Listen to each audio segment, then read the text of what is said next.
so it is officially time to give my review of Olivia Rodrigo's Guts World Tour, okay?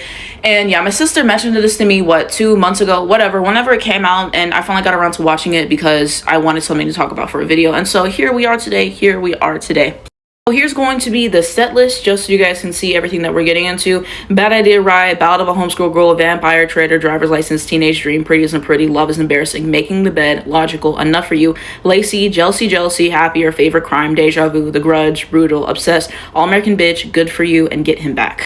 So some beginning thoughts. I am not mad with her opening with Bad Idea, right? But it's just kind of like, in a way, she was kind of trolling in the beginning. Like, she was feeling herself, she was having fun and everything. I don't know. Whenever I watch stuff live, I basically want it to be very similar to the record, okay? And most of the time when I listen to artists, I'm listening to the record anyways. I'm not really going listening to live performances.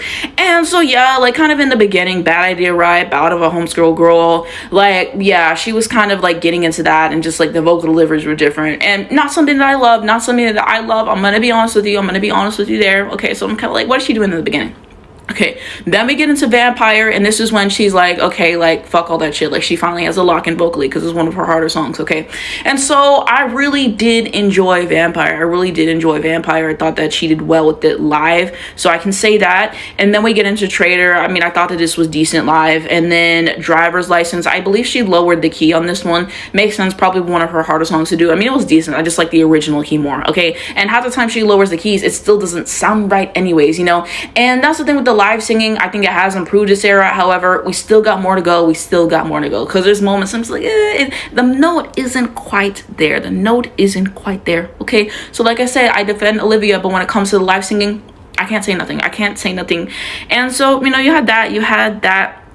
And so into Teenage Dream, I was able to appreciate this more in the context of the tour. I wouldn't say it's one of my favorite songs on Guts by any means, but I thought it sounded pretty decent and everything. I liked the little background and everything. So I thought it was good for this time. And into Pretty Isn't Pretty, which I feel like this is an underrated gem on the album. And I'm glad, I believe it was Tate McRae told her to put it on the album, because I think that this is a great record. I really enjoyed this. They had the mirrors and everything. So I thought it was a good piece, and I liked where it was in the show.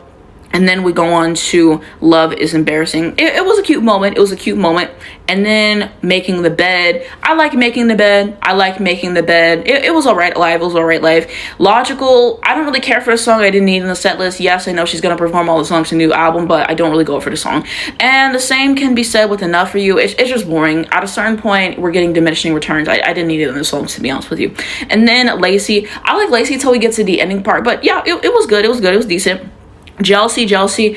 I love this song from Sour. So yeah, she was eating with Jealousy, okay?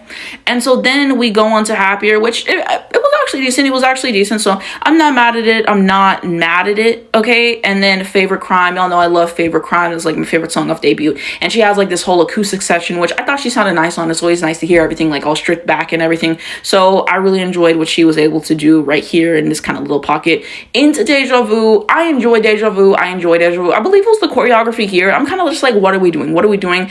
And there's moments like this that Taylor Swift had on her Eras tour. That Ready For It choreography was egregious, so it was kind of giving me PTSD in that respect. So choreo, I wasn't fond of it, to be honest with you, but you know, I enjoyed the song, and that was what kind of got me, you know, onto like, maybe she's got something, okay?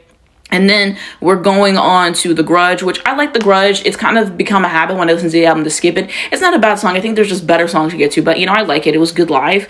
And then on to Brutal, she kind of starts doing the different vocal deliveries and kind of trolling in a way here. And I don't know. I mean, she's having fun with it. I didn't love it. You know, I already gave my piece on that. And then on to Obsessed, which I liked Obsessed.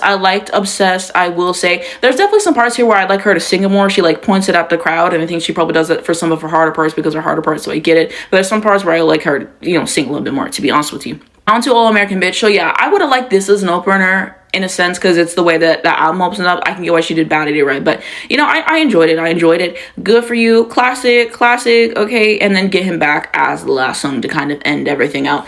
So overall thoughts on this, like I said, the live vocals still do need some work. There's some choreo moments that I'm not fond of and everything. Yeah, I don't know. I mean, it's good for what it is. I feel like if you like Olivia's music, you will probably enjoy this. If you're not an Olivia fan, then don't bother watching this, okay? It was decent for what it was and everything. That's gonna be my overall review. I enjoy her as an artist and everything. Hope to see her have more hits and continued success. But, you know, to those who watch this, to those who even went live, let me know what you think down below in the comments, and let's continue that conversation.